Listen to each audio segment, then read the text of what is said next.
ustaz, para asatidzah yang tergabung pada KOP Mubalik Muhammadiyah yang hadir yang baru.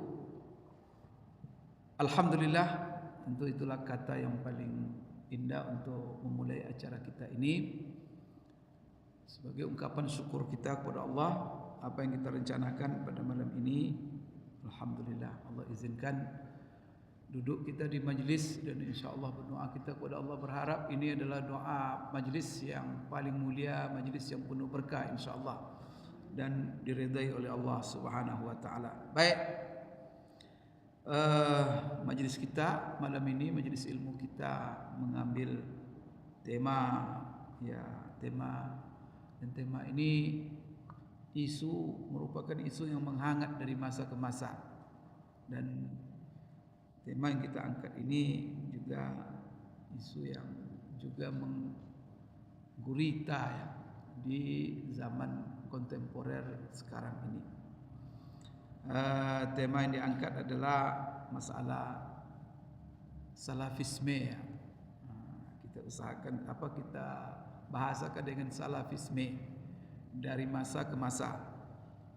Tapi bukan saya yang membuat salafisme ini saya penitia ini membuat tema ini salafisme ini.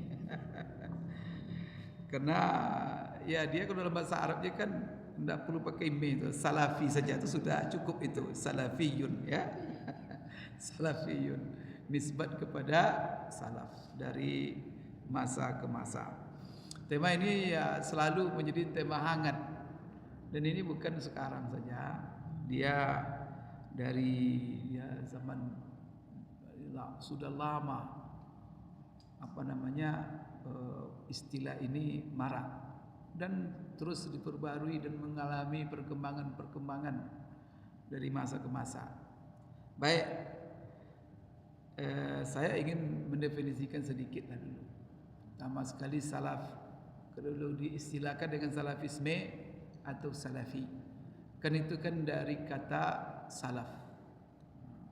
Dalam Al-Quran kan ada kata-kata salaf, seperti dalam ayat wala tankihu ma nakaha abaukum minan nisa illa ma qad salaf. Kan salaf itu. Di dalam ayat lain juga wa antajma'u bainal ukhtaini illa ma qad salaf. Itu dalam ayat tentang wanita-wanita yang haram dinikahi, yang mana pangkal ayatnya hurrimat alaikum ummahatukum. Di ujungnya wa antajma'u bainal ukhtaini illa ma qad salaf.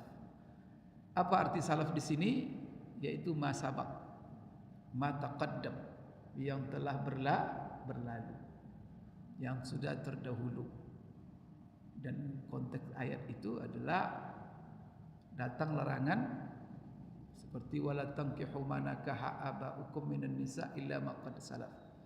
Jangan kamu menikahi wanita-wanita yang pernah dinikahi oleh orang atau ayah kamu, kecuali peristiwa itu terjadi telah berlalu. Artinya yang berlalu ya sudah, tidak ada masalah.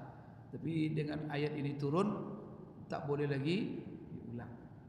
Begitu juga wa antajma'u bainal ukhtaini illa ma qad salaf. Salah satu yang diharamkan adalah menggabung poligami, menggabung dua istri, dan istri yang dua-dua ini adik-beradik, kecuali masalah yang telah berlalu, maka itu dimaafkan. Berarti salaf itu artinya yang terdahulu, yang telah berlalu. Sekarang kenapa ada istilah salafi?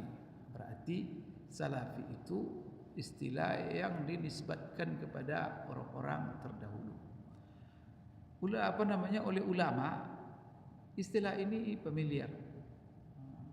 Istilah ini familiar dan digunakan untuk menyebut ataupun istilah yang diungkapkan untuk generasi. Salaf itu adalah generasi terdahulu. yang mana istilah ini untuk 3 generasi yang disebut oleh Rasulullah sallallahu alaihi wasallam dalam sebuah hadisnya.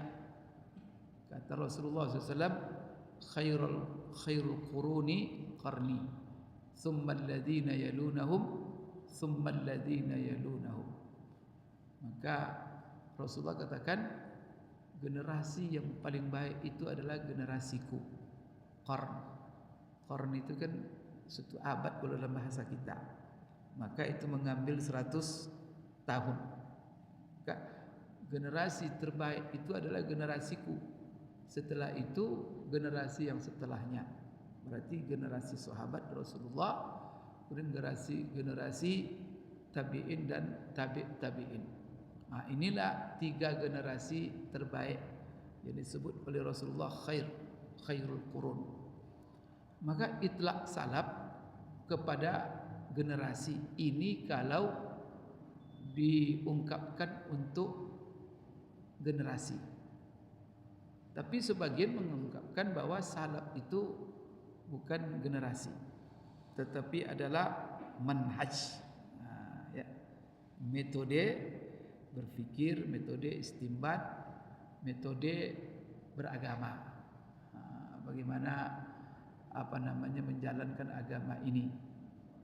Jadi diungkapkan metode, tapi ada juga hubungannya dengan generasi. Jadi yang menjadi fokusnya itu adalah salafi, salaf generasi yang terdahulu, kemudian salafi mengikuti metode para salaf dalam beragama, khususnya ya di dalam akidah, kemudian dalam memahami ayat-ayat Al-Quran dan juga sunnah Rasulullah SAW. Kalau kita melihat sejarah dari awal, istilah salaf ini di kalangan sahabat tidak ada. Ya kan, sahabat namanya mereka mengatakan kita ini adalah kelompok salafi, tidak ada. Sahabat tak ada, Abu Bakar tak ada, dan tidak ada istilah ini. Maka mereka hanya mengenal di generasi-generasi itu, pertama yang ada dalam Al-Quran, wala tamutunna illa wa antum muslimun. Kemudian innamal mu'minuna ikhwah. Orang beriman, orang muslim. Tidak ada pengotak-ngotakan istilah-istilah lain selain muslim, selain mukmin. Jadi apa istilah sebenarnya yang dipakai di generasi itu? Saya membaca di tafsir salah saya dalam tafsir Jalalain, dalam menafsirkan ayat yauma tabyaddu wujuhum wa taswaddu wujuh. Di situ kan ada wa ammal ladzina bayaddat wujuhuhum fa fi rahmatillahi hum fiha khalidun. Ini sebagian tafsir dinukil dari Ibnu Abbas. Jadi Ibnu Abbas mengatakan, berarti kalau Ibnu Abbas itu generasi sahabat. Jadi dia mengatakan bahwa yang dimaksud itu adalah ya orang-orang yang berpegang kepada, maka istilahnya oleh dia ahlus sunnah wal jamaah. Nah, jadi awalnya istilah yang dikenal itu generasi dari awal ya istilah ahlus sunnah wal jamaah, tidak istilah salafi. Nah, inilah pertama. Kemudian istilah ini dimarakkan, dan itu sahabat masih hidup, Ibnu Abbas masih hidup, sahabat-sahabat lain. Apa tujuan mereka membuat istilah ahlus sunnah wal jamaah ini? Karena setara nas tak ada pula. Ada dalam Quran ahlus sunnah wal jamaah? Tak ada. Dalam hadis-hadis? Tak ada. Tapi kenapa mulai dari generasi sahabat sudah muncul istilah ini? Untuk apa? Apakah itu juga istilah ini bid'ah? Jadi perhatian. Kalau kita lihat, kenapa ada istilah muncul istilah ini? Semenjak munculnya kelompok-kelompok yang berseberangan dengan manhaj generasi salaf itu. Siapa kelompok yang pertama yang muncul? Itulah kelompok Khawarij. Ini itu kan di masa sahabat belum muncul. Kita masih ingat kan dalam sejarah itu semenjak ini kan munculnya fitnah itu mulai dari zaman Utsman bin Affan. Di zaman Umar kan apa namanya, kan meluas sekali apa namanya penaklukan wilayah-wilayah itu luar biasa, sampai ke Persia, sampai ke negeri Syam itu takluk semua itu. Dahsyat Umar. Sehingga yang masuk Islam itu macam-macam, ya. Sehingga kadang tidak terkapir lagi untuk memberikan pencerahan. Tangan-tangan yang tersembunyi, yang berniat jahat untuk Islam dan juga untuk memecah umat Islam, di situlah bekerja dengan banyaknya orang-orang yang masih baru Islamnya, yang masih lemah Islamnya, dan yang minim pengetahuan Islamnya. Untuk apa? Untuk diprovokasi.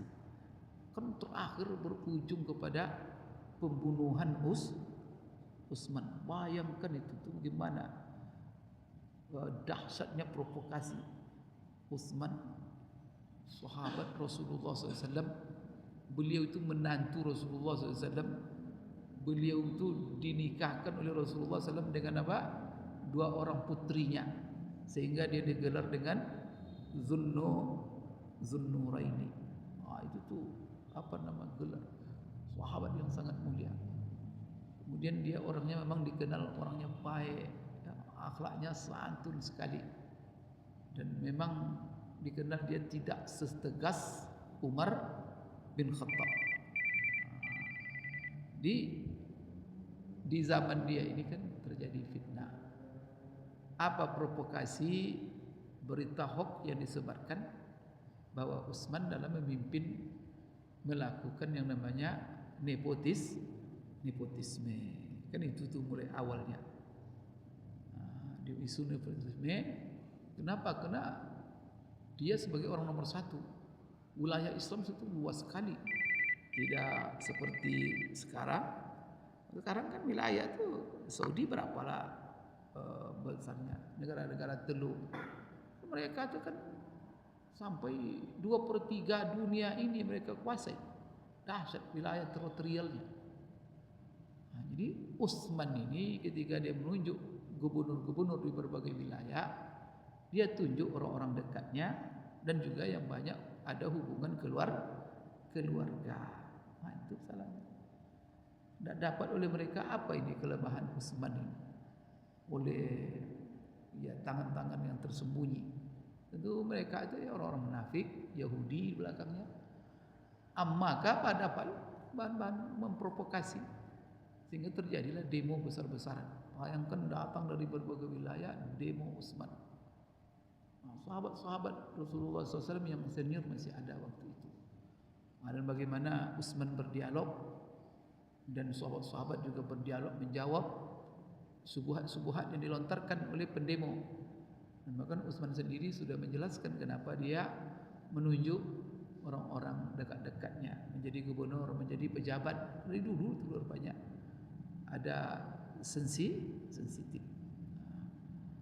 Utsman kan sudah menjelaskan, dan salah satu penjelasan dia itu ya karena dia orangnya kan lembut, susah tegas. Maka kalau orang yang jauh darinya ditunjuknya menjadi gubernur itu pejabat di khilafah, itu kalau orang lain dia tak tega. Kalau orang itu nanti berbuat salah, bersikap salah, susah dia tegas. Maka dia tunjuk orang-orang dekat keluarganya supaya dia bisa mengatur dan mengontrol dan bisa bersikap tegas dia. Itu sebenarnya maksudnya. Dan juga yang ditunjuknya tidak orang sembarangan, betul-betul orang yang profesional, orang-orang yang profesional.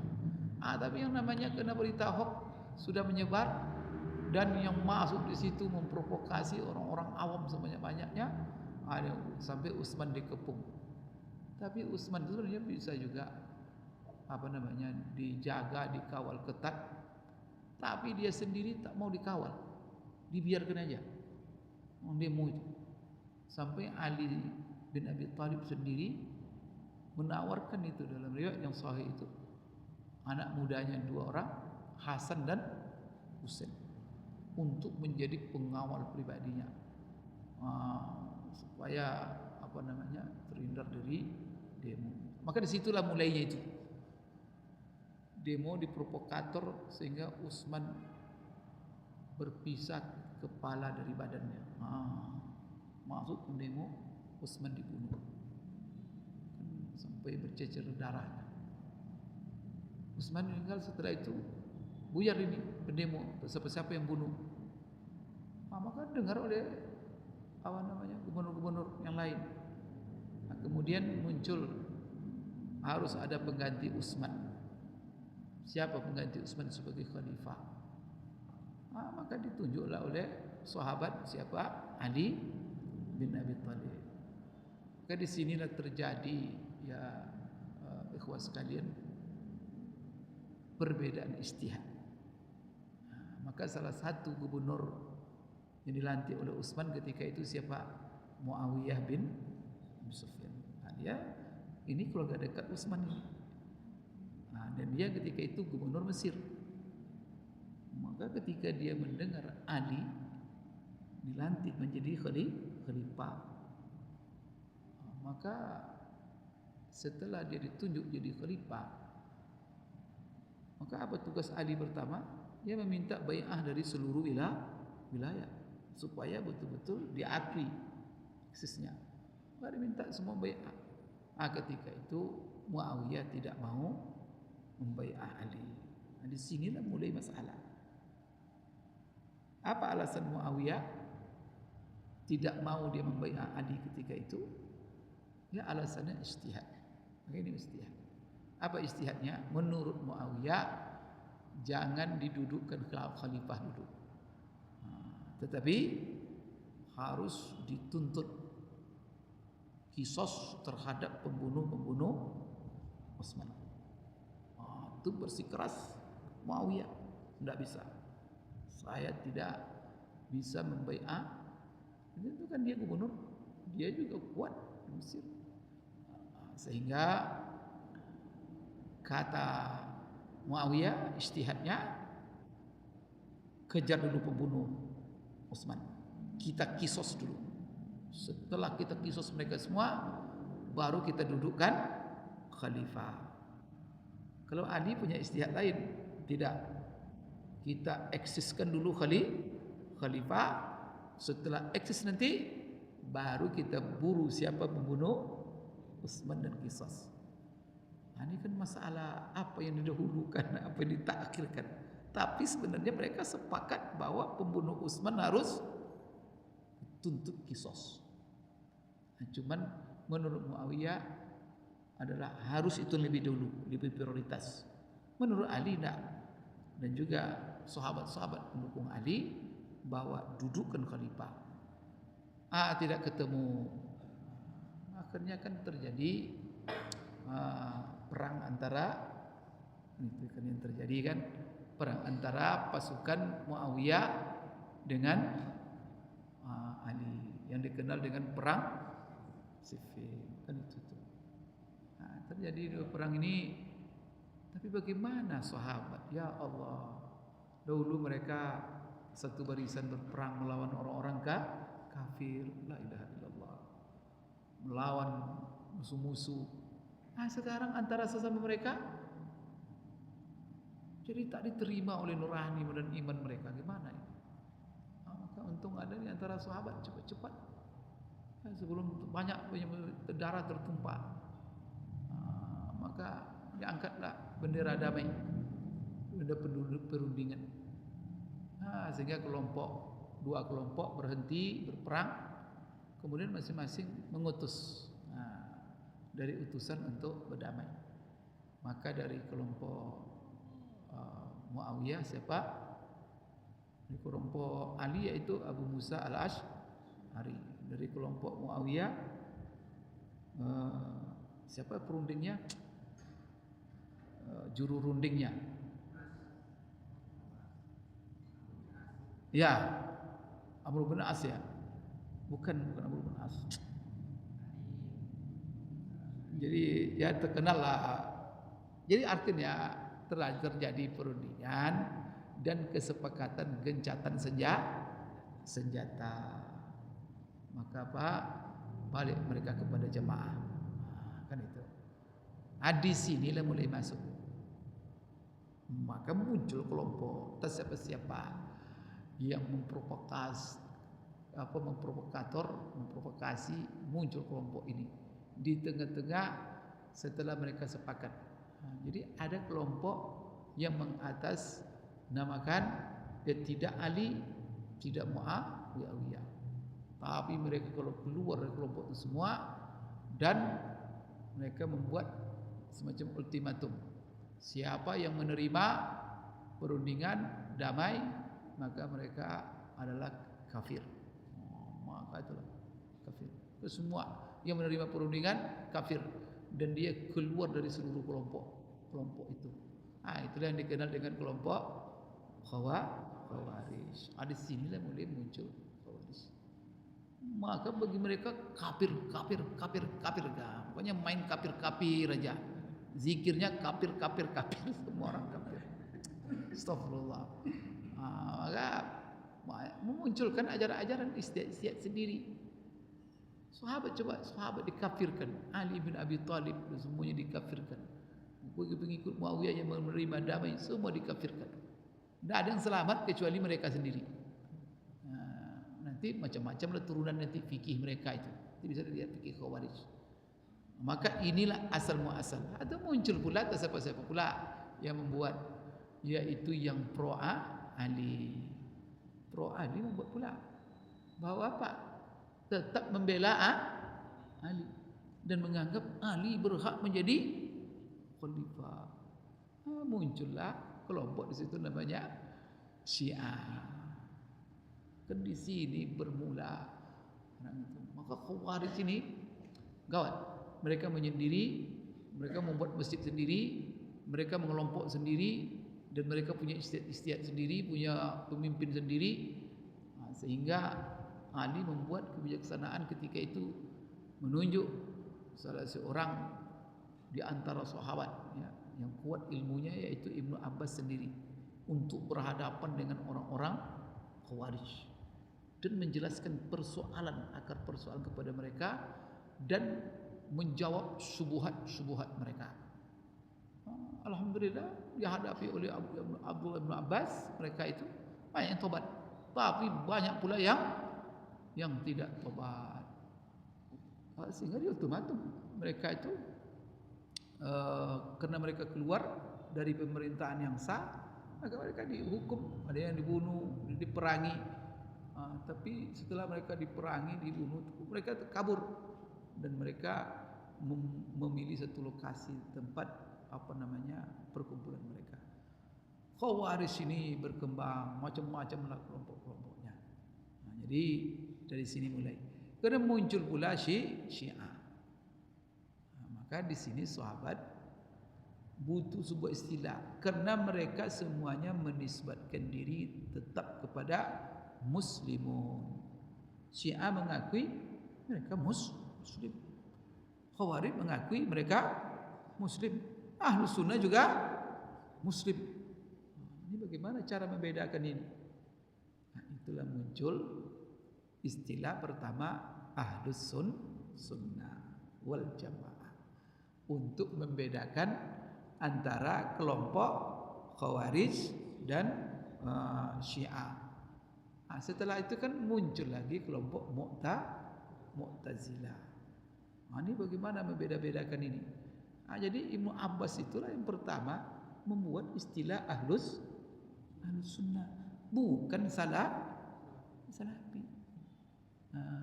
Itu. Tapi apa masalahnya kok bisa Salafi ini muncul? Kan itu jadi masalah kan.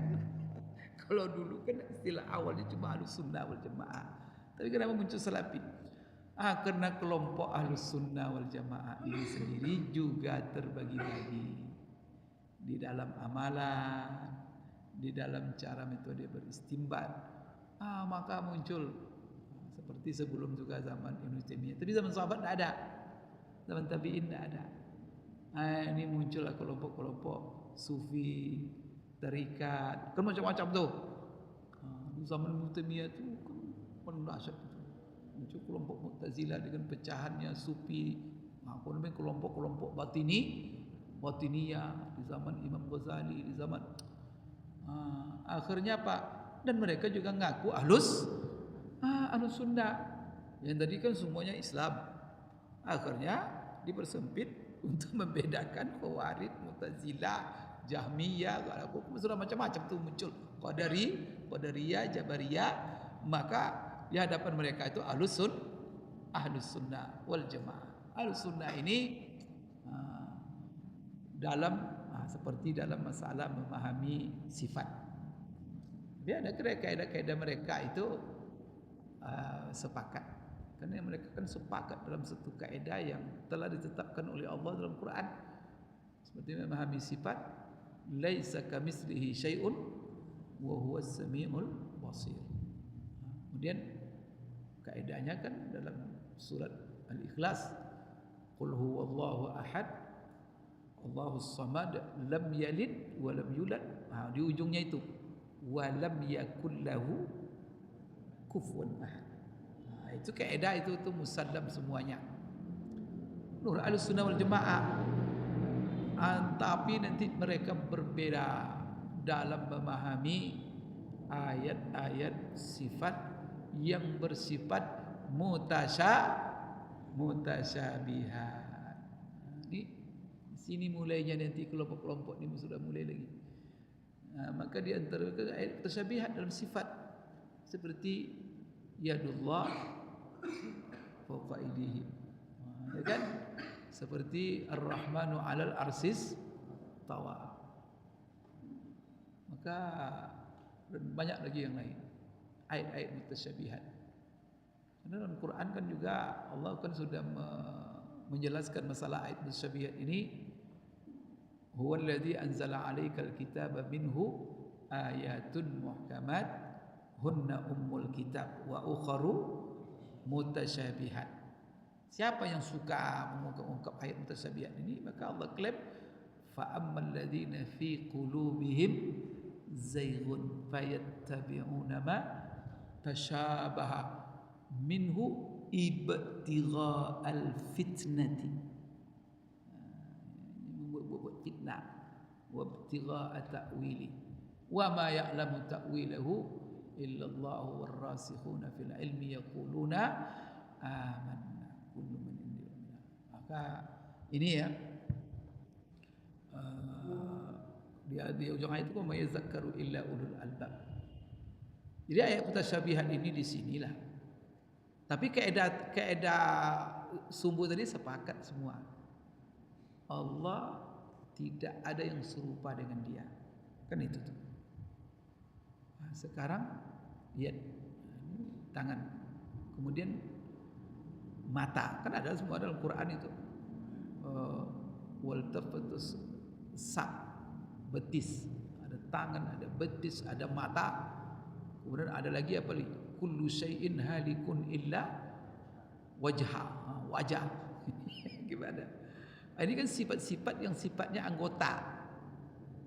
Sekarang gimana ini ulama menyikapi yadullah itu? Gimana tangan Allah? Tangan itu adalah jarihah. Jarihah itu maksudnya anggota. Kalau kita maknakan dia dengan tangan, maka kita terlibat bertentangan dengan ayat tadi. Laisa kamitslihi syai'.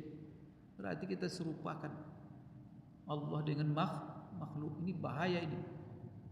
Maka bertentangan dengan ayat yang qat'i ini. Kalau ayat ini ayat mutasyabihat, tapi kalau ini laisa kamitslihi syai', muhkamat itu tidak ada itu perbedaan. Walam yakul lahu kufuwan ahad itu muhkamat. Tapi Ar-Rahmanu 'alal arsy istawa. Allah bersemayam duduk di atas arsy. Itu gimana duduk? Yang duduk itu adalah makhluk. Allah bertempat pula. Yang bertempat itu adalah makhluk. Sedangkan Allah tak ada bertempat. Ini di sinilah konsepnya. Ada semua mereka Ahlussunnah wal Jamaah. Sehingga di dalam masalah memahami ayat mutasyabihat itu kan terjadilah tiga yang besar di kalangan Ahlussunnah wal Jamaah. Maka ada di situ manhaj metode namanya Asy'ari.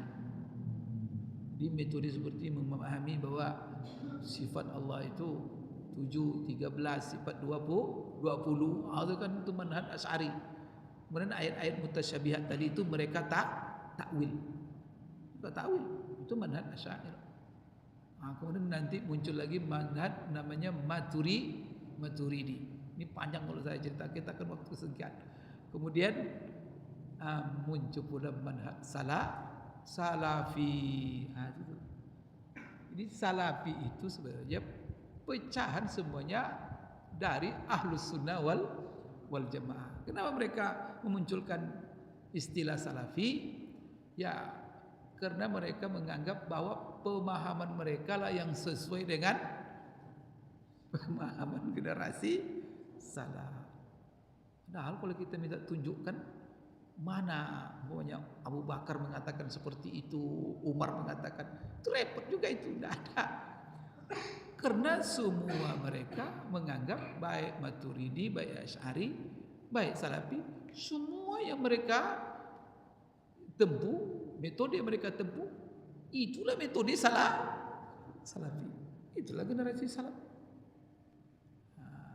Cuman kan sudah diistilahkan ini Asy'ari, ini adalah Maturidi. Sekarang yang satu mengatakan kamilah yang Salafi, yang sesuai dengan manhaj salaf. Maka ada ulama yang sangat getol dalam jadi apa manhaj mereka seperti dalam sifat tadi? Dalam sifat tadi apa? Memberlakukan sifat itu seperti apa adanya, sebagaimana yang telah ditetapkan oleh Allah dalam Quran dan Rasulullah dalam Sunnah, dan apa yang telah Allah dan Rasul nafikan, ya kita nafikan, yang kita isbat. Bila coba, pertama bila takwilin, kedua bila ta'tilin, kemudian bila tasbihin, wa bila tahrifin. Maka tidak boleh dia ditakwil, tidak boleh dia ditasbih, tidak boleh dia ditaktil. Maka itu manhajnya, pokoknya gitu. Maka apa kaidah mereka? Sebagaimana mereka nukil daripada Imam Malik, al-ma'na ma'lumun, ya kan? Wal ma'na ma'lum, wal kaifiyah majhula, was su'alu anhu bid'ah. Kan itu. Apa artian? Ya. Tapi bagaimana? Tak tahu. Wallahu alam, bentuknya bagaimana? Hakikatnya kaifiyah majhula. Was su'alu anhu bid'ah. Bertanya tentang hakikatnya bid'ah. Tapi kalau bagi Asy'ari tidak ada. Bukan tangan, itu maknanya kekuasaan. Kalau kita maknakan dengan tangan, kita terjerumus menyerupai Allah. Nanti syirik kita. Ini berbahaya ni. Maka kalau kita baca polemiknya, saling mensyirikkan. Ini kan polemik ijtihad ulama di dalam memaknai ayat-ayat mutasyabihat. Jadi sebenarnya maka dimasukkanlah ini oleh ulama, sebenarnya apa? Ini masalah ijtihad dalam akidah. Tetap koridornya koridor masalah ijtihad.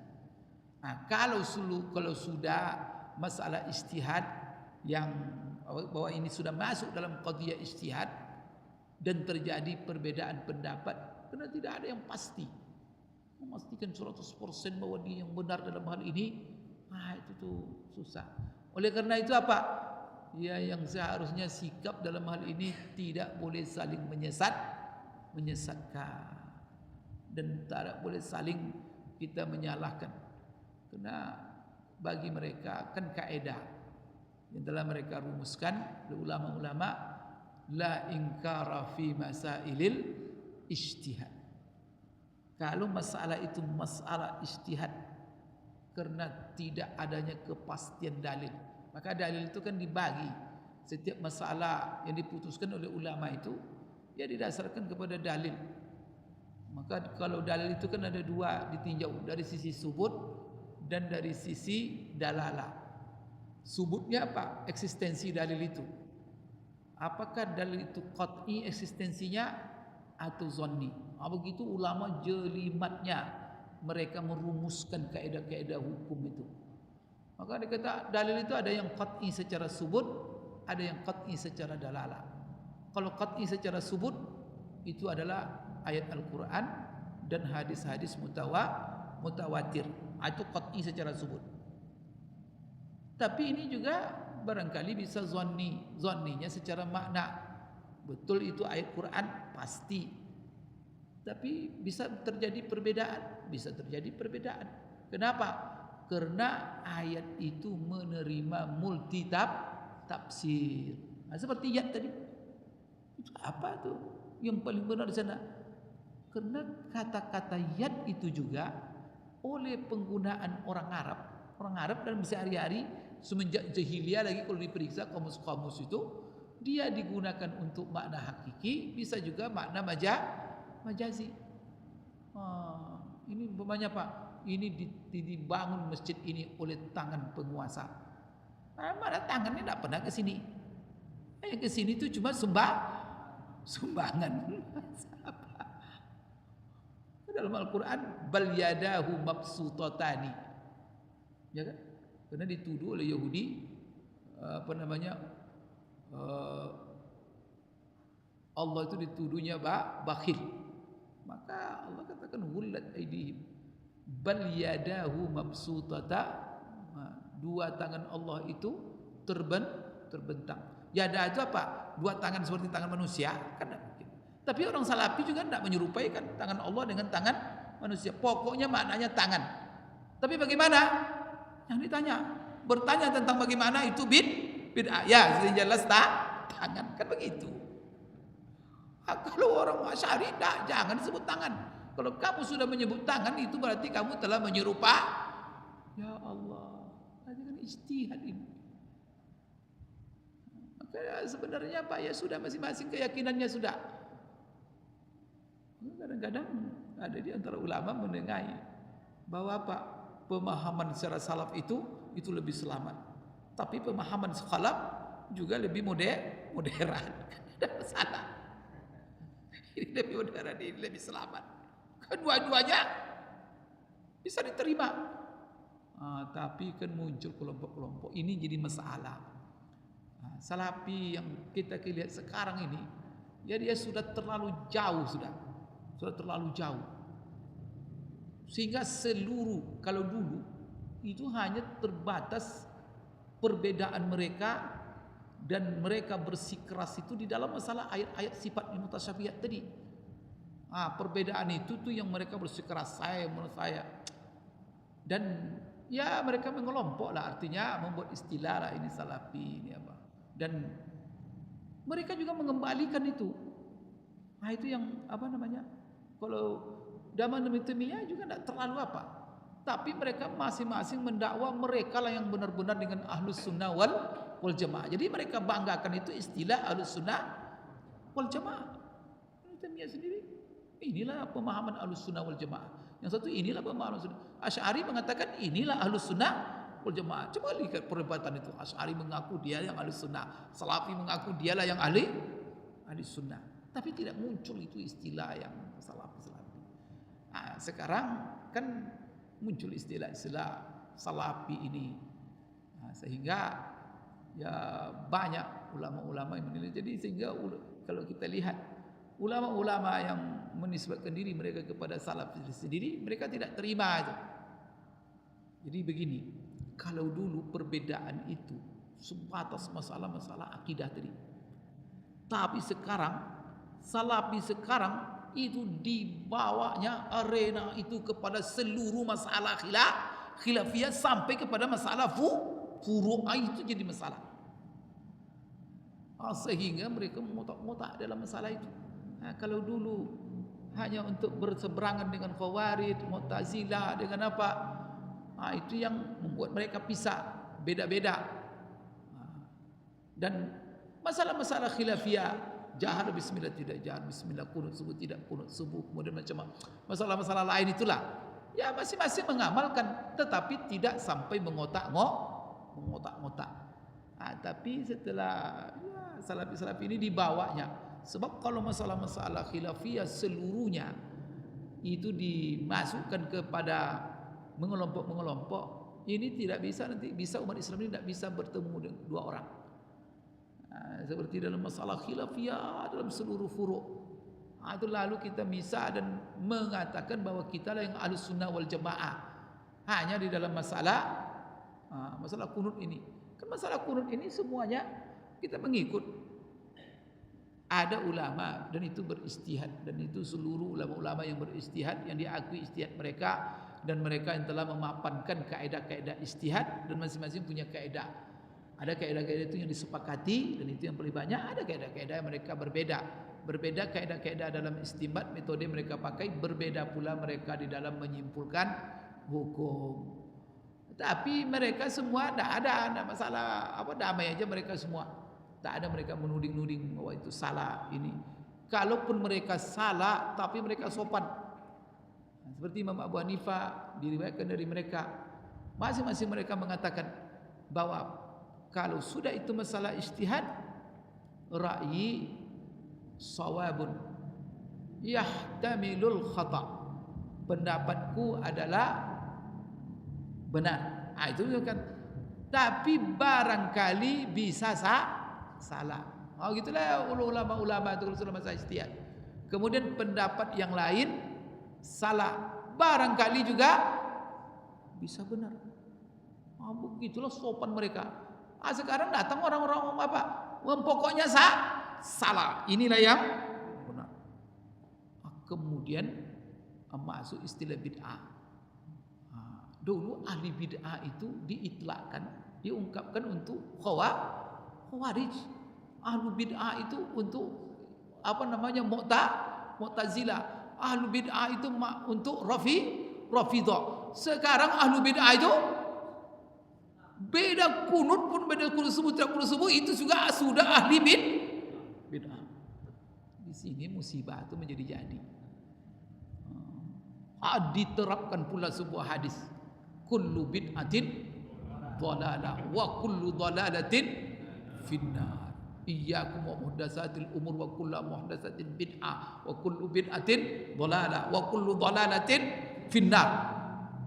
Kemudian kalau kita berkatakan Imam Syafi'i sendiri membagi bid'ah itu kepada ada bid'ah hasanah, ada bid'ah wabtada. Kata Rasulullah, kullu bid'ah, semua. Rasulullah bilang kullu, itu kamu katakan Imam Syafi'i. Sebenarnya tidak ada di zaman-zaman sahabat, teman tabi'in, ulama, tidak ada seperti itu. Tapi muncul. Jadi fitnah jadinya. Jadi kalau ada ini mohon maaf kunut subuh. Jadi kunut subuh kan kalau kita Muhammadiyah ada masalah yang ya kita Muhammadiyah, tapi jangan tidak ada kita menyalah-nyalahkan orang. Ya amal-amal aja. Tapi kalau sudah mengelompok itu sudah sesat dan dituduh ahli bid'ah dan masuk neraka, kan bahaya itu. Dipakai pula hadis Rasulullah SAW. Padahal Imam Syafi'i itu kan imam ahlus sunnah yang sepakat ulama itu adalah imamnya ahlus sunnah, dan dia adalah orang yang paling mengerti tentang Al-Quran, mengerti dengan sunnah Rasulullah Sallallahu Alaihi Wasallam. Coba bayangkan, dia membagi bid'ah itu kepada ada bid'ah hasanah, ada bid'ah sayyi'ah, datang tidak ada. Ada kadang-kadang yang membuat kenapa berkotak-kotak umat ini. Masalah-masalah khilafiyah itu yang dijadikan. Karena dia tanya, kamu ini mohon maaf, kenapa kamu berkunut subuh? Tidak ada masalah kunut subuh, kunut tidak. Tapi menggertak-gertak orang, kamu kenapa kunut subuh? Saya kena mazhab Syafi'i katanya kan. Tentu kan orang-orang awam itu tidak akan tahu ya ada dalilnya kan. Dalil saya begini. Yang bisa dia katakan apa? Saya ikut mazhab Syafi'i. Jadi ditanya, kamu kenapa tak kunut? Saya ikut Nabi. Saya ikut sunnah. Sekarang kamu ikut Imam Syafi'i atau ikut Nabi? Itu gimana itu kira-kira jawabnya itu? Kira-kira gimana jawabnya?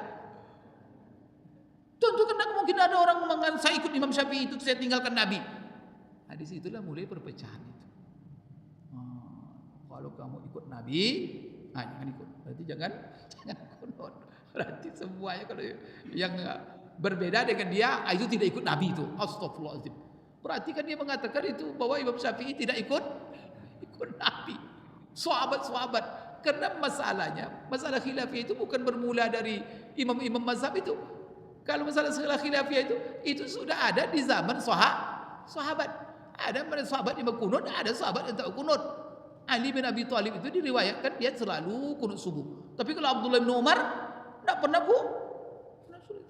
itu berbeda. Dan mereka damai-damai, tidak ada mereka mengelompok kalau gara-gara masalah itu. Tidak ada.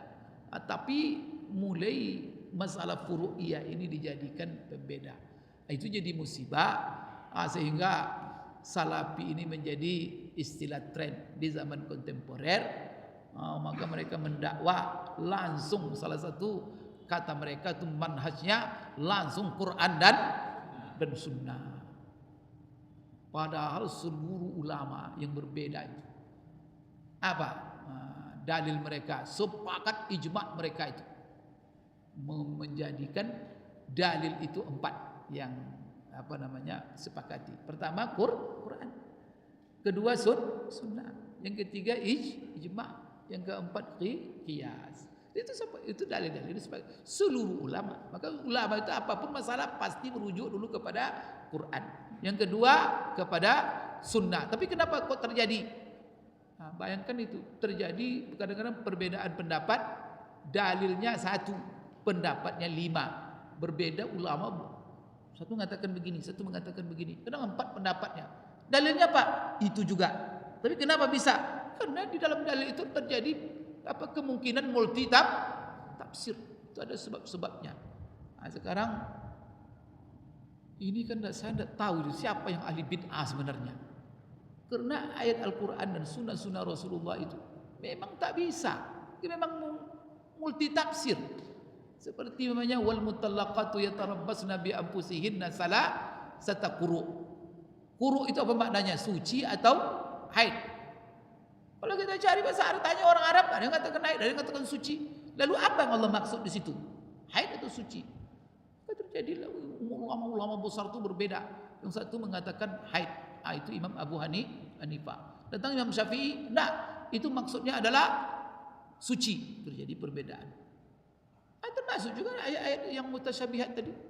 Jadi perbedaan karena tidak ada dalil yang pasti. Apalagi kalau dicari sahabat, maka sahabat kayaknya dulu tidak ada mereka itu berbicara tentang ayat-ayat mutasyabihat itu. Maka mereka beriman saja. Tapi muncul ketika itu, setelah itu yang menafikan sifat sampai mendalam terus sampai ayat mutasyabihat. Maka kita khawatir orang-orang yang selalu membaca ayat mutasyabihat itu masuk dalam kategori fa ammal ladzina fi qulubihim zaighun, penyakit yang kepengennya membuat fitnah di tengah-tengah umat.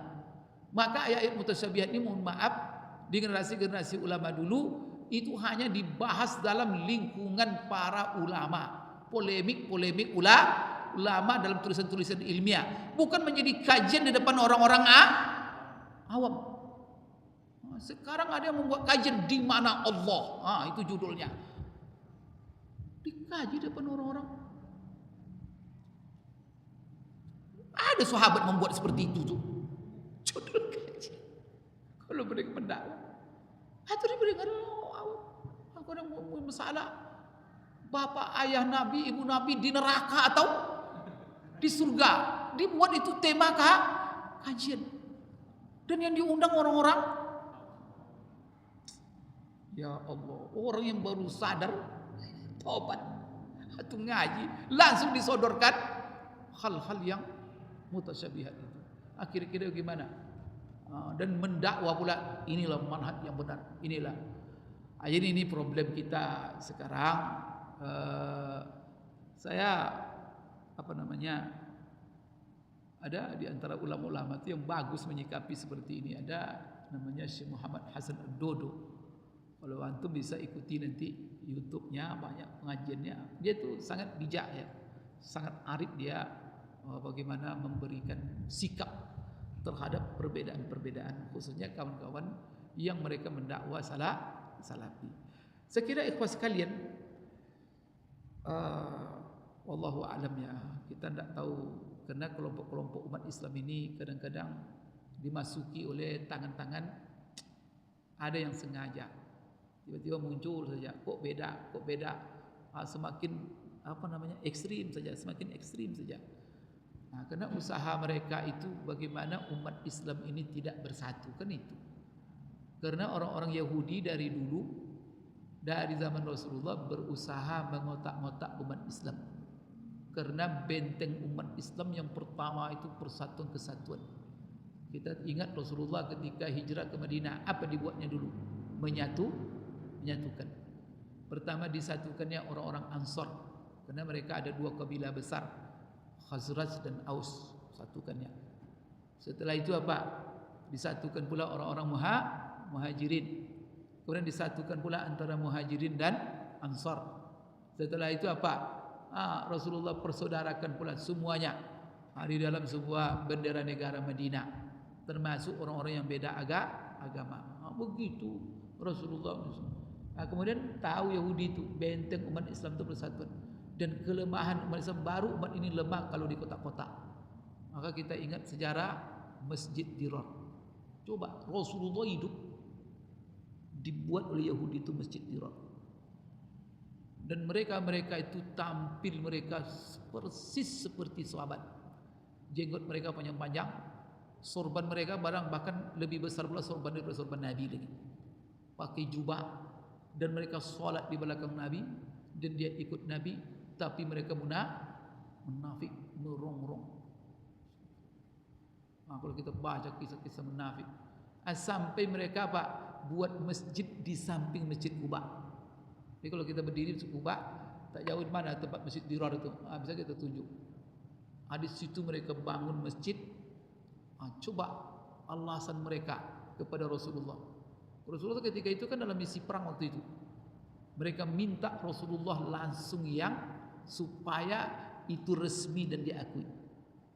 Rasulullah meresmikan, setelah mereka bangun. Mereka alasan apa? Ini nanti untuk orang-orang tua-tua yang tak bisa pergi ke Kuba, yang tak bisa nanti solat berjamaah ke Masjid Nabawi. Pokoknya macam-macam alasan. Kan Allah ceritakan.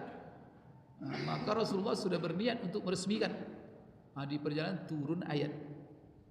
Itu adalah masjid di Dirar. Masjid untuk memecah belah saf umat Islam. Maka apa kata Allah? Allah suruh Rasulullah untuk membumi hanguskannya. Maka Rasulullah datang, bukan pergi salat, Rasulullah bukan meresmikan, langsung di bumi hanguskan. Tapi itu kan di zaman Rasulullah dikasih tahu. Tapi orang munafik itu, maka gagal mereka memisahkan saf Rasulullah. Berkali-kali dalam perang Uhud, Rasulullah dah tahu ini munafik ini. Maka Rasulullah setiap perang, maka Rasulullah buat tasfiyah namanya. Tasfiyah itu apa? Membersihkan pasukan dari orang-orang munafik. Kalau sebelum masuk medan perang, Rasulullah biasa apa? Dibuat strategi singgah Rasulullah dulu. Dibuat oleh Rasulullah kiat-kiat bagaimana orang-orang munafik ini gerah. Kalau gerah maka keluar itu, pulang mereka. Kalau sudah pulang, maka Rasulullah tinggal dengan pasukan-pasukan inti. Kenapa? Karena keberadaan mereka dalam pasukan sangat berbahaya menikam dari belakang. Itulah munafik. Setelah Rasulullah wafat, mereka terus bekerja. Umar terbunuh, Ali, Utsman dibunuh. Coba sahabat-sahabat dekat dengan Rasulullah sallallahu alaihi wasallam. Itu kerja sampai sekarang ke kota-kota umat Islam. Sehingga kadang-kadang kita, ya Allah, bagaimana itu sudah menyatukan umat Islam ini. Masing-masing dengan kelompok itulah termasuklah yang menggerakkan sekarang. Tapi ingat ya, kalau dalam masalah akidah sebenarnya gimana sikap kita? Kalau masalah keyakinan tidak ada masalah. Itu hanya perbedaan ijtihad. Cuman ada yang agak hulu sekarang. Kalau ulama yang memang mengambil manhaj salaf itu, ya dia katakan bahwa maknanya ya sudah. Tapi bagaimana? Tidak ada mereka mengatakan begini. Sekarang ada keterlaluan saya lihat. Sudah betul-betul menyerupa. Sudah keterlaluan dia. Sudah melewati batas. Ini yang saya lihat di Salafi kontemporer ini. Sudah berlebihan daripada apa yang telah dirumuskan oleh Ibnu Taimiyah sendiri. Atau dan yang lain-lainnya. Kemudian secara akidah mana ada masalah. ada, dan itu ya sepakat sebenarnya ulama-ulama besar, kecuali yang polemik seperti Subki ya, polemik dengan Ibnu Taimiyah, saling mengkafirkan, tapi antara mereka saja. Tapi secara umum apa yang menjadi keyakinan seperti yang dibawa oleh Ibnu Taimiyah dalam manhaj akidah, itu juga masih dalam koridor Ahlussunnah. Maka rata-rata ulama mengatakan Ahlussunnah itu ada 3. Maka pertama Asy'ari, kemudian Salafi dalam akidah ya, dalam makna Imam Musawiyan, kemudian Maturidi. Semua mereka itu masuk dalam kategori Ahlus Sunnah, dan mereka ahlul kiblah, kiblatnya sama. Nah, dalam masalah fikih tidak ada masalah. Dalam masalah fikih mereka itu tidak ada yang salah. Kalau fikih mereka itu secara umum mereka berafiliasi kepada fikih Hambali, mazhab Hambali. Jadi mazhab Hambali, maka coba lihat ulama-ulama. Ibnu Taimiyah itu ulama besar dalam mazhab Hambali. Ibnu Qayyim itu Hambali. Sekarang mufti-mufti di Saudi itu semuanya Hambali. Buku-buku yang dipelajari di sekolah-sekolah semuanya Hambali. Kan tak ada masalah. Tak ada orang mengeluarkan Imam Ahmad itu dari Ahlussunnah, tidak ada. Nah, kemudian secara fikih. Cuman sekarang kan ada juga berbeda-beda. Seperti Syekh Albani itu sendiri yang mereka jadikan sebagai rujukan.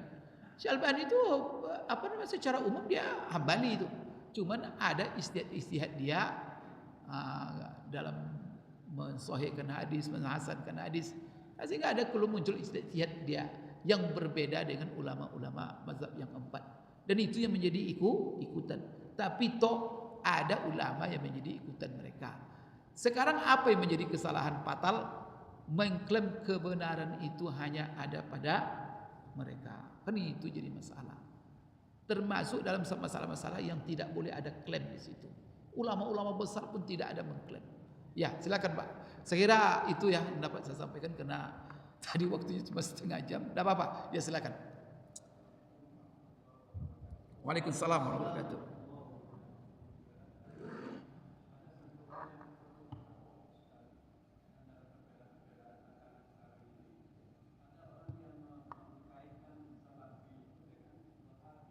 Ya.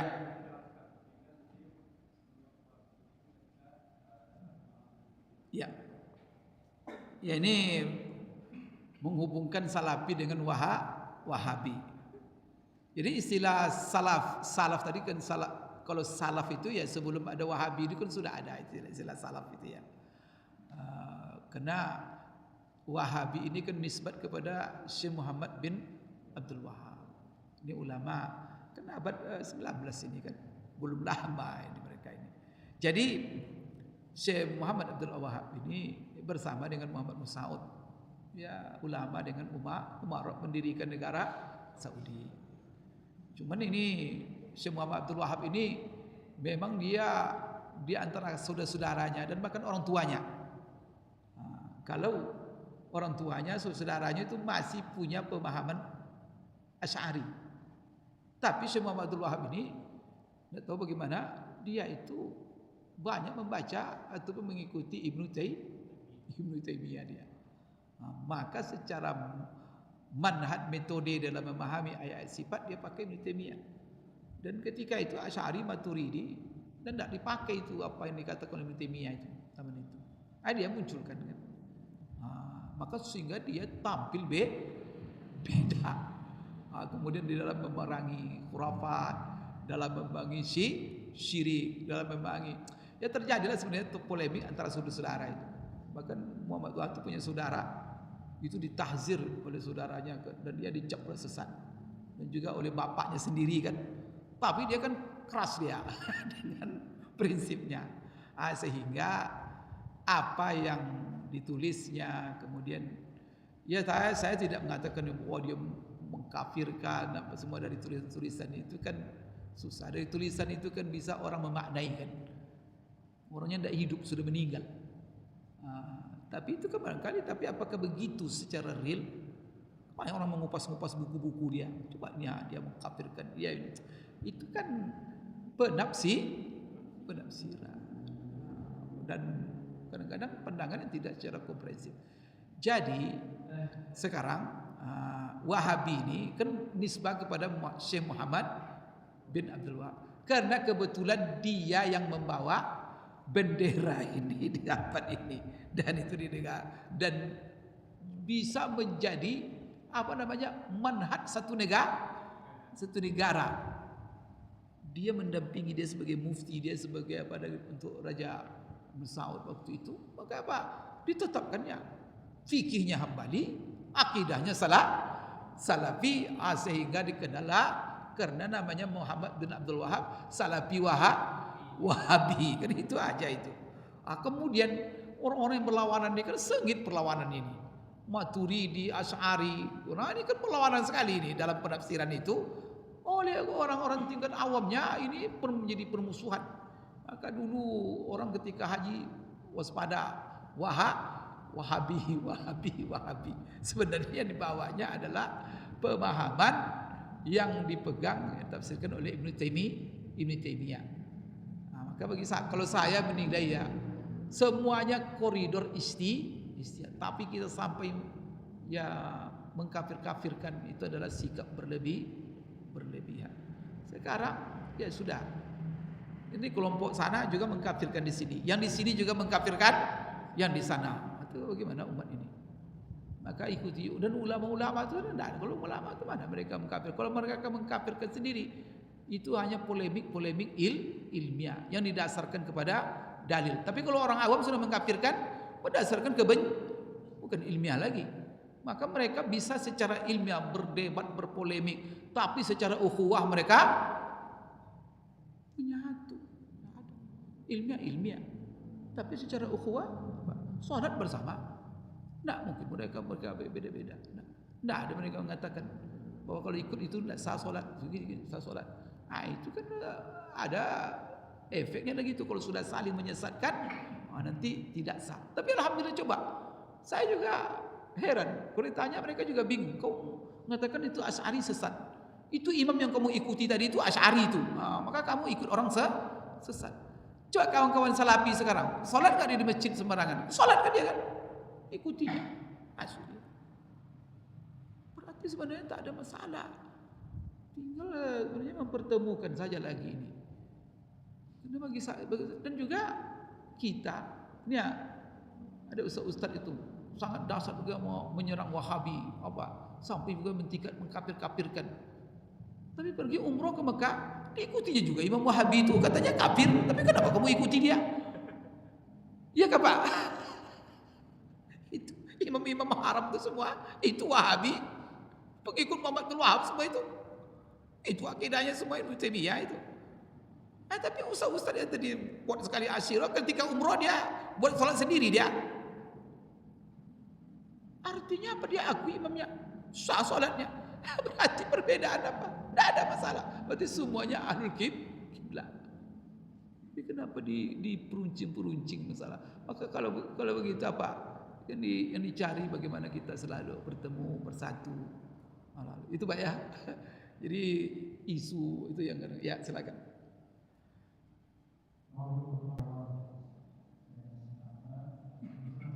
Ya.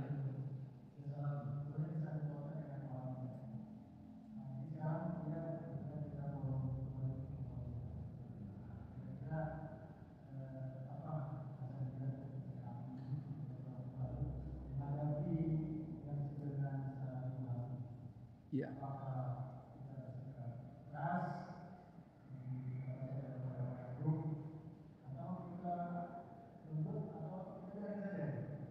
Ya, oh ya. Salam. Kalau menurut saya ya, kesalahan mereka itu apa? Mengklaim orang lain sesat, kan itu aja masalahnya itu. Masalah-masalah yang tidak boleh berbeda itu boleh, tidak ada masalah. Jangan kan dia la ilaha illallah kita. Rasulullah saja membolehkan perbedaan. Dia masih hidup di depan dia. Kalau memang masalah itu dan itu Rasulullah yang mengajarkan itu. Maka saya lihat kelemahan Salafi ini berpegang pada sunnah. Tapi ada mereka tidak berpegang pada sunnah dalam masalah menyikapi perbedaan. Kenapa mereka tidak mengacu pada sunnah? Coba apa sunnahnya perbedaan? Sekarang coba. Ini kasusnya ada dalam Sahih Bukhari. Seluruh hadis ini sepakat ulama mengatakan hadis sahih. kasus Bani Quraiza. Iya kan? Ketika Rasulullah selesai perang Khandaq, Ahzab, dan Rasulullah tahu bahwa yang memprovokasi ini adalah orang-orang Bani Quraiza. Maka selesai misi perang Khandaq, Rasulullah perintahkan sahabat mengepung Yahudi Bani Quraiza. Apa kata Rasulullah kepada mereka? Berangkat kalian sekarang, dan jangan kalian sholat asar kecuali di Bani Quraiza. Kan itu kata Rasulullah SAW. Jangan kalian sholat asar kecuali di Bani Quraiza. Berjalanlah sahabat. Nah, kemudian apa yang terjadi? Tibalah waktu sholat asar di jalan. Mereka belum sampai ke Bani Quraiza. Kalau mereka paksakan nanti sholat asar di Bani Quraiza, sudah waktu maghrib. Itu gimana kira itu? Tadi Rasulullah bilang, jangan kalian sholat asar kecuali di Bani Quraiza. Kalau dipaksakan, maka sudah waktu maghrib. Boleh kita sholat maghrib di luar waktu. Sholat asar di luar. Kan tidak bisa dijamak maghrib dengan asar, kan tidak boleh. Sekarang gimana sikapnya? Di jalan itu terbagi sahabat. Coba sabda Rasulullah tadi itu ditafsirkan. Kata Rasulullah, jangan kamu sholat Bani Quraiza. Maka di situ ada dua metode. Pertama metode tekstual, yang kedua metode kontekstual. Maka Muhammadiyah kan banyak mengambil konteks kan dalam istiad-istiad tarjihnya. Ya, konteks seperti apa? Kalau yang tekstual, jangan kamu sholat kecuali di Bani Quraiza. Berarti apa? Di Bani Quraiza baru sholat asar. Sekalipun waktu maghrib sudah, maka bersikukulah kelompok tekstual ini. Maka sholat asar mereka waktu sudah maghrib. Itu gimana? Kenapa? Perintah Rasulullah. Nas, hadis, sunnah. Tapi kelompok lain ini sunnah juga. Pertama, Allah mengatakan inna salata kanat alal mu'minina kitaban mawquta. Rasulullah ketika ditanya ayul amali afdal, as-salatu bi awali waqtiha. Ini gimana ini? Satu sisi ini salat waktu maghrib. Kata Allah, maka mereka tafsirkan kontekstual. Ini maksud Rasulullah bukan sholat asar di Bani Quraiza. Maksud Rasulullah tadi, kita disuruh cepat-cepat. Diusahakan hendaknya waktu asar masih ada, kalian sudah sampai. Bukan maksudnya sholat asar di situ. Maksudnya kalian bersegera kalian ke sana, sehingga waktu asar masih ada, kalian sudah tiba di sana. Maka kena yang mereka menafsirkan berarti konteks itu. Jadi maksud Rasulullah itu katanya itu supaya cepat-cepat. Akhirnya mereka sholat di jalan. Ya. Di jalan kena memahami konteks. Nah, mungkin sholat. Yang satu tadi, kelompok tadi tetap berjalan dia. Sholat asar waktu maghrib. Sekarang coba, mana yang salah? Mana yang benar? Inilah metode, di sinilah sebenarnya sikap ulama itu dalam masalah-masalah yang bisa itu depan Rasulullah. Pulang mereka bersumbar dengan Rasulullah, diadukanlah masalah ini kepada Rasulullah. Ya Rasulullah, kami begini-gini. Siapa kami ini yang benar? Coba apa kira jawab Rasulullah? Kamu bid'ah. Kamu sesat. Rasulullah dalam hadis itu tak ada, hanya senyum dan diam. Nah, kalau diam Rasulullah sunnah apa namanya? Diam Rasulullah namanya sunnah apa? Sunnah. Itu yang sunnah. Sunnah takririyah. Berarti yang ini benar, yang ini juga. Kalau adalah yang salah di antara keduanya, pasti Rasulullah salahkan. Tapi Rasul tidak menyalahkan. Karena kalau tidak yang salah dibiarkan Rasulullah salah, berarti dia berkhianat kepada amanah, tidak menyampaikan risalah. Maka diamnya itu setuju. Berarti apa? Kedua-dua manhaj, maka diambillah manhaj. Ada manhaj tekstual, ada manhaj kontekstual. Ya sudah. Di situlah ulama itu. Maka kalau masalah-masalah khilafiyah jangan Rasulullah disalahkan. Coba ada kasus lain lagi. Yang juga hadis sahih. Ada dua sahabat. Kalau beginilah kita menyikapi semua kita ini menyikapi masalah-masalah perbedaan ini. Nah, masalah sifat tadi itu kan masalah ijtihad juga. Ada dua sahabat musafir. Kemudian tiba di jalan, tiba waktu salat. Ketika mereka mau salat, air tak ada. Dicari-carilah air, cari-cari air sehingga mereka tak dapatkan. Putuslah mereka, keyakinan mereka air tak ada. Akhirnya mereka tayamum. Salatlah mereka dengan tayamum. Apa yang terjadi? Setelah mereka tayamum salat, berangkat teruskan perjalanan. Belum jauh jumpalah air. Jadi salat ni waktu masih ada. Kalau gimana kira itu para ustaz itu? Diulang salat atau cukup dengan tayamum? Padahal air sudah ada ni. Kita sudah salat dengan tayamum.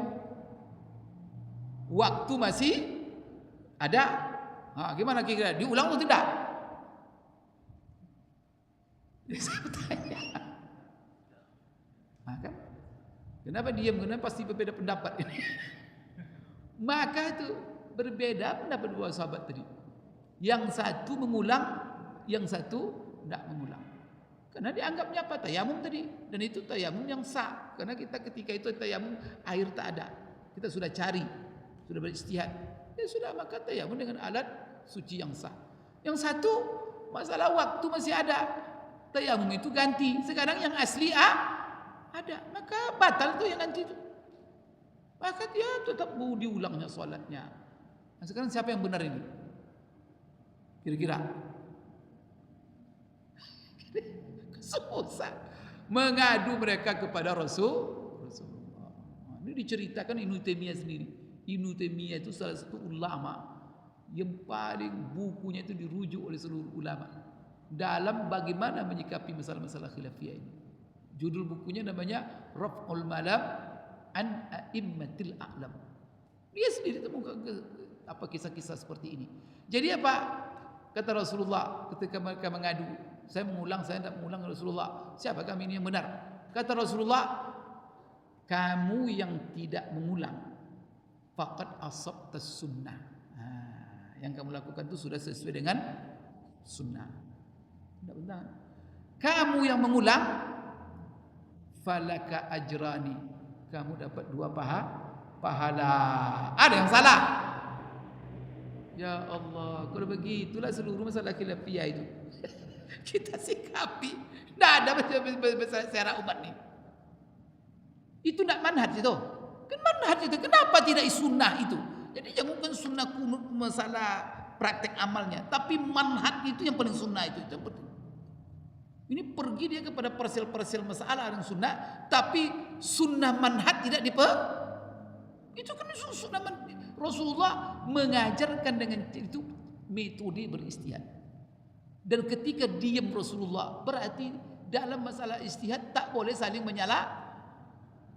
Maka lahir oleh ulama kaidah la inkara fi masailil istihad. Selama masalah-masalah istihad tak boleh kita menyalahkan. Maka amar ma'ruf nahi mungkar tidak boleh berdiri di atas masalah-masalah khilafiyah. Maka tidak ada nahi amar ma'ruf mungkar masalah khilafiyah atau kita ingkari orang. Salah. Karena itu bukan mungkar. Maka itu oleh ulama. Berarti sebenarnya sunnah itu apa yang sunnah? Salah satunya manhaj. Itu yang diajarkan Rasulullah. Dan itu banyak kasus sebenarnya. Kenapa tidak itu yang diungkap? Ini kok langsung parsial masalah saja, tapi manhaj dilupa? Bagi saya itu dia terpikir kenapa tidak manhaj itu yang. Karena kalau sudah manhaj dipegang ini ngikut semua ini. Tapi kalau parsial tinggal manhaj, tidak sunnah jadinya. Maka bagaimana kita mengatakan masalah itu masalah istihad? Rasulullah yang tidak menyalahkan, lalu dia menyalahkan, berarti dia lebih hebat dari? Masya Allah. Nanti tadi kan dituduhnya, Rasulullah tidak kunut. Saya mencontoh Nabi. Padahal itu masalah khilafiyah. Ada hadis yang menyediakan kunut, ada hadis yang mengisyaratkan tidak kunut, kan begitu. Itu terjadi masalahnya khilafiyah itu. Nah, sekarang siapa yang paling benar? Maka bagaimana sikap oleh ulama usul fikih? Kalau dalam masalah itu, kan dalam masalah usul fikih sudah dijadikan kaidah. Siapa yang benar dalam masalah khilafiyah itu? Maka di sini ada 2 ittija ulama. Berbeda pendapat ulama. Yang mengatakan kalau berbeda pendapat satu masalah, Maka ada yang mengatakan semuanya benar, tidak ada yang salah. Nah, kalau semuanya benar boleh kita menyalahkan? Dan semuanya benar. Selama itu dari ijtihad yang benar, dari orang yang ahlinya. Yang kedua, tidak, yang benar itu cuma satu. Tidak mungkin semuanya benar. Lagi kontra. Satu mengatakan wajib, satu mengatakan bid'ah. Kalau Imam Syafi'i kan wajib kalau dia kunut subuh itu, karena diganti dengan sujud sahwi kalau ditinggalkan. Itu kan wajib itu namanya. Tapi yang lain tak bid'ah. Apalagi ditetapkan kullu bid'atin dhalalah itu. Kan kontra ini. Bagaimana? Masa benar keduanya? Maka sebelumnya mengatakan tak. Masalah khilafiyah yang benar cuma satu. Sekarang pertanyaan berikutnya, siapa satu yang benar itu? Semua mereka mengatakan wallahu a'lam bis. Allah yang tahu. Berarti ujung-ujungnya juga apa? Tidak boleh menyalahkan. Jangan-jangan yang kau salahkan di sisi Allah dia yang benar. Ya sudah, masing-masing mengamalkan menurut ya sudah ikutannya, keyakinannya. Tidak. Kalau kita mengkaji masalah berat bagi kita hasil kajian ilmu kita, ya silakan. Tidak ada masalah. Tapi jangan disalahkan orang. Ketika disalahkan orang, disudutkan, apalagi dituduh orang masuk neraka dengan bid'ah, di situ siapa yang mau dituduh? Dia dipraktekkan cuma dia masalah kunut tidak kunut jahat bismillah, tidak jahat bismillah, itu langsung diterapkan pula kullu bid'atin dhalalah. Itu kan berbahaya sekali dan juga banyak masalah lain. Saya kira itu ya. Ya. Ya,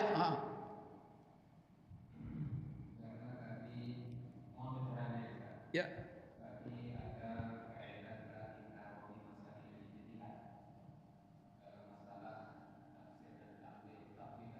Ya. Ya.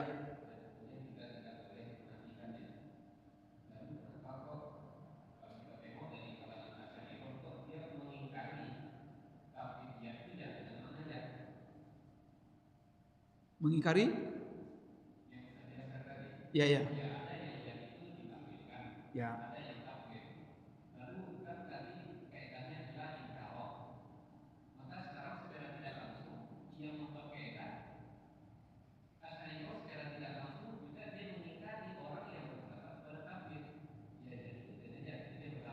Ya.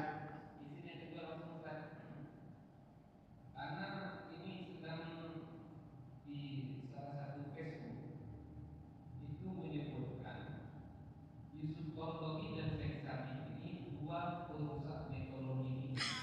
Ya. Mungkin saya pernah membaca tadi. Ya, ya. Nah, lalu kemudian panjang tadi yang anak tangkap di sini dia menyalahkan konsep takjil. Jadi kalau menyalahkan konsep takjil, nanti tentu gimana dengan takjil Muhammadiyah? Ya. Lalu kemudian ujung pertanyaannya, apakah bermazhab itu wajib? Ya. Kalau bermazhab wajib berarti nanti Muhammadiyah ini berdosa. Saudara Ya. tidak menganut satu mazhab. Lalu kemudian yang ketiga Ustaz, pertanyaannya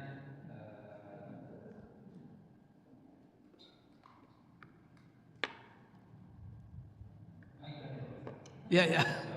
Ya, Saradi. Ya, baik. Terima kasih.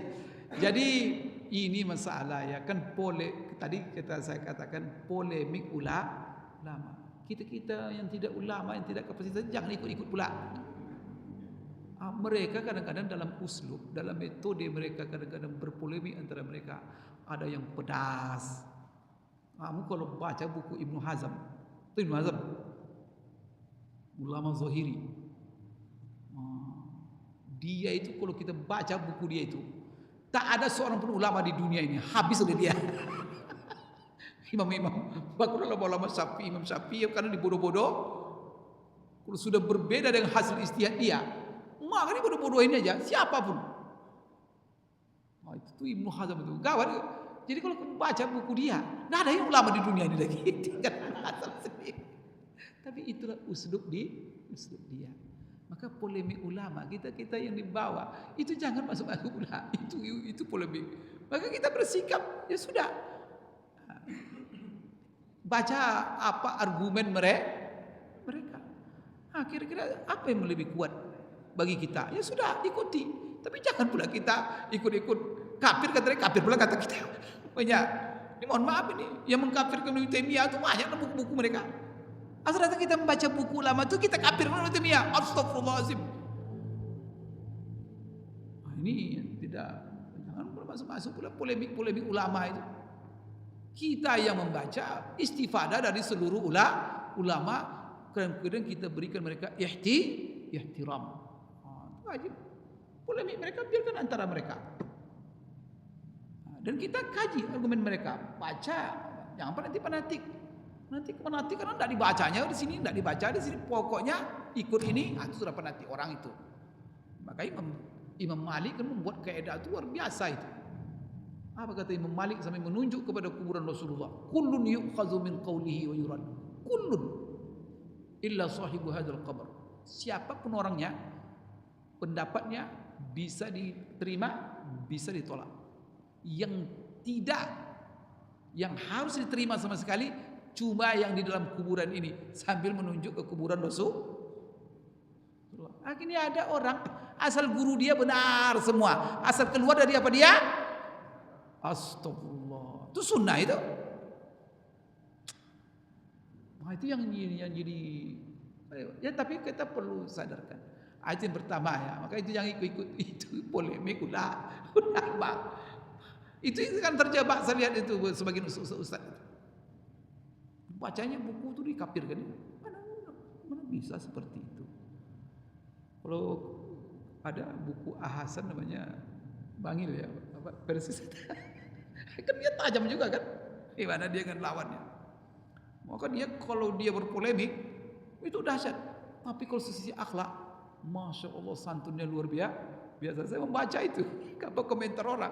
Kalau dia berdebat, seolah-olah tidak ada orang apa. Tapi kalau dalam muamalah, masya Allah, tidak ada yang musuh dia. Tapi kalau dalam begitu sifat tabiat masing-masing orang. Ada yang pedas, ada yang santun, ada. Itu pula ulama-ulama itu. Jadi itu yang pertama. Yang kedua bermazhab tadi kan. Kita bermazhab. Nah, kan ada tingkatan. Ada yang mengatakan bahwa yang bermazhab itu kan ulama. Maksudnya ulama. Tapi kalau orang-orang awam ini, enggak, dia ikut ulama-ulama mereka. Karena kalau bermazhab itu kan maksud kesan bermazhab itu apa? Dia mengenal usulul mazhab. Dia menguasai kaedah-kaedah mazhab. Sehingga ketika tiba atau dia diminta fatwa dalam satu masalah, maka dia berfatwa sesuai dengan kaedah-kaedah mazhab. Mazhab apa? Kaedah mazhab apa dipakainya? Kalau orang awam mana tahu pula kaedah-kaedah itu dia. Maka kalau orang awam sama sekali, dia mazhab ustaz tempat pengajiannya. Itulah apa dikatakan ustaz ya, itulah ini yang diikutinya. Tapi kalau dia apa mazhab kamu Syafi'i, dia enggak tahu apa itu Syafi'i. Imam Syafi'i juga enggak tahu dia. Maka yang bermazhab itu sebenarnya ulama yang mapan itu. Imam Nawawi, itu bermazhab dia itu. Apa mazhabnya? Karena dia dalam istimbatnya pakai kaedah-kaedah Imam Ghazali. Itu bermazhab. Tapi kalau orang-orang awam tidak sekolah sama sekali, disuruh pula dia bermazhab, maka siapa diikutinya? Ya ustaz dia. Yang diikutinya ya Ustaz Doni kan. Mazhabnya mazhab Ustaz Doni. Begitulah artinya, dan tidak harus bermazhab. Kemudian orang awam itu berarti kan tarjih ya. Kan begini dalam kaidah oleh ulama itu. Tingkatan orang. Pertama tingkatannya mujtahid. Mujtahid apalagi kalau dia sudah mujtahid mutlak. Kalau dia sudah mujtahid, maka tak boleh dia mengikuti pendapat orang. Wajib dia komitmen mengamalkan apa yang menjadi hasil ijtihad dia. Itu tuh kaidah oleh ulama. Kalau dia ulama mujtahid. Yang kedua, kalau dia thalibu ilmin. Thalibu ilmin itu sifatnya apa? Dia itu penuntut ilmu kan dalam bahasanya. Dia menguasai qawaid yang dipakai oleh ulama dalam beristihad. Dia tahu qawaid Imam Abu Hanifah, qawaid ini apa. Kemudian dia punya kemampuan untuk mentarjih. Ini. Kalau dia sudah punya kemampuan untuk mentarjih, kemudian dia buat studi, dan menurut dia sudah maksimal upaya dia dalam mengkaji, membandingkan kemudian dengan alat yang dia miliki, sehingga apa? Bagi dia satu pendapat lebih kuat. Walaupun dia awalnya berafiliasi kepada satu mazhab. Tapi ada masalah kunut umpamanya, dia pelajari dalil apa, tapi di sini lemah di kesimpulan dia dalil Imam Syafi'i. Maka apakah harus juga dia? Tidak. Maka dia harus mengikuti apa yang menjadi hasil kajian tarjih dia. Maka itu namanya tarjih.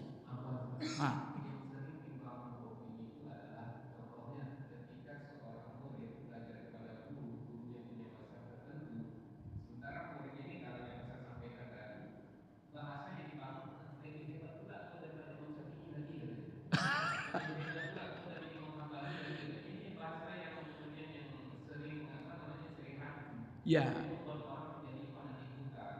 itu jadi masalah. Maka di sini kan saya baru kan tingkat kedua, thalibu ilmin. Maka kalau kita bawa kepada Muhammadiyah, maka majelis tarjih itu ke tingkat ini paling tidak. Thalibu ilmin, orang-orang yang berilmu yang duduk di sana, kemudian mereka membanding-bandingkan pendapat yang ada dengan dalil-dalilnya. Kemudian nanti tarjih dia punya kaedah dalam memilih pendapat untuk menjadi amal, tak ada masalah. Itu. Sekarang kalau orang-orang awam tentu mengikuti orang-orang alimnya kan itu. Jadi bukan dia bermazhab tapi mengikuti orang-orang alimnya. Sekarang maka kita sampai kepada tingkat kalau orang awam. Maka orang awam apa kewajibannya? Kewajiban dia taklid. Tapi ketika dia taklid, dia ada juga kewajiban beristihad. Maka orang awam itu harus beristihad memilih orang yang paling alim menurut istihad dia. Tentu kan ada indikator seperti di mana sekolahnya, apa spesialisnya, bagaimana pendidikannya, bagaimana. Dia kan itu indikator semuanya. Dan hemat dia apa? Inilah orang yang paling alim. Kemudian diikutinya, ya selamatlah dia. Itulah kewajiban dia. Karena kalau lain itu kewajibannya, la yukallifullahu nafsan. Itulah kewajiban dia. Disuruh pula dia bermazhab mengetahui kaidah-kaidah Imam Syafi'i, kapan dia? Tidak mungkin pula. Maka dia mengikuti gurunya. Tapi dia wajib beristihad untuk memilih guru. Dan juga seperti taklid buta tadi, kalau seandainya ada dia sampai ke tingkat bisa belajar, kemudian dia kadang-kadang gurunya salah, tidak ada yang mengikuti mazhab sama sekali kan, di sini juga tidak, ke sini juga tidak. Rupanya diikutinya orang yang tidak berilmu, wajib dia tinggalkan, dia cari orang yang berilmu. Itulah kewajiban orang awam. Jadi jangan disuruh dia bermazhab. Sekarang lebih hebat pula kamu dari Imam Syafi'i. Dia bukan begitu masalahnya. Karena kan Allah mengakui keilmuan itu. Maka seperti kan idza ijtahadal hakim, ada apa namanya, fa asaba falahu ajrani. Wa idza ijtahadal hakim thumma akhta'a falahu ajrun wahid. Keilmuan itu sendiri itu kan diakui. Maka orang berilmu seperti kalau kita terlibat, maka itu kaidah Imam Malik tadi, kullun yu'khazu min qawlihi wa yurad. Siapa saja. Maka tidak ada istilah kalau kita berpegang kepada mazhab Syafi'i terus. Kita aja sekarang susah kita ini kalau pakai mazhab Syafi'i terus. Apalagi dalam kondisi kontemporer sekarang. Banyak hal-hal sepertilah umpamanya zakat fitrah. Kata Imam Syafi'i wajib dibayarkan kepada 8 asnaf. Maka 2,5 kilo itu dibagi-bagi 8. Dicari orang. Kapan nanti orang bayar zakat fitrah nanti?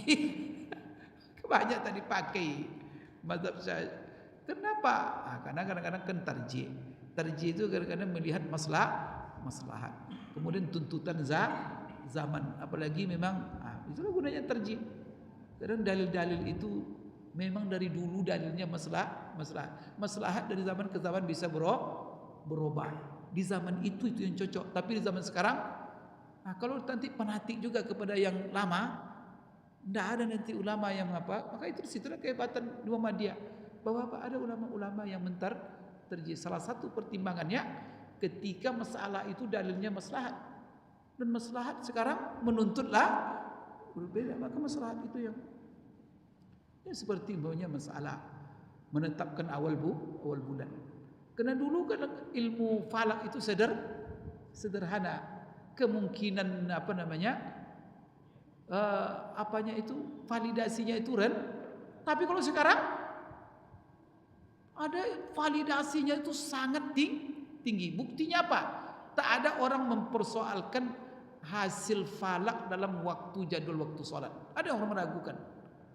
Kan tapi kan ada orang yang pakai dalam sunnah itu matahari tergelincir nanti diukur. Kan ada lagi sekarang. Asar itu nanti bayang-bayang melebihi. Ada ustaz setiap sholat asar keluar dulu. Apa yang dilihat? Muazzin apa yang dilihat? Ada muazzin Masjid Al-Fidah keluar dulu ketika mau azan. Langsung pakai. Kenapa? Karena tingkat validasinya sudah membuat orang nyaman, tenang. Kan itu jadi alasan. Karena perkembangan ilmu membuat gara-gara apa? Berbeda istilah. Apalagi untuk memudahkan macam-macam. Itulah. Jadi tidak ada masalah itu. Yang salah itu saling menuding nuding. Nyalakan atau apa lagi menyudutkan. Ya itu urusan dunia. Saya kira cukup ya. Karena saya besok kuliah subuh. Insyaallah. Ya saya kira. Ya Yudi nanti ditelepon aja ya dokter ini. Besok insyaallah. Itu dapat saya sampaikan, mudah-mudahan bermanfaat. Apa yang saya sampaikan ini ya semuanya juga ya pandangan ya, karena ini syarat dengan pandangan juga. Tapi kan satu hal yang disepakati, persaudaraan wajib dijaga. Perbedaan tak bisa dielakkan. Ada perbedaan itu yang sifatnya qadari, kauni. Nah, kan kita terima semuanya. Ada hidung pesek, ada hidung yang mancung, ada yang kulit putih, kan berbeda. Ayah beda, ibu beda, suku beda. Tapi semua kita kan bisa damai. Begitu juga dalam masalah agama ini ada yang beda kan. Dan itu namanya perbedaan yang legal secara karena secara syar'i ini ada pula beda. Asal beda itu tidak legal itu. Tapi kalau bedanya dasarnya adalah ilmiah, maka itu legal, sahih. Dan itu sepakat ulama mengatakan. Dan itu dari dulu, bahkan tadi saya ceritakan di hadapan Rasulullah pun sahabat sudah beda dan Rasulullah sudah menunjukkan bagaimana metode menghadapi perbedaan. Mari kita berpegang kepada metode itu. Maka kita akan bisa saling menghormati Islam. Kenapa saya sampaikan, mohon maaf sekali lagi. Aku qouli hadza wa astaghfirullah li wa lakum. Kita baca doa majelis.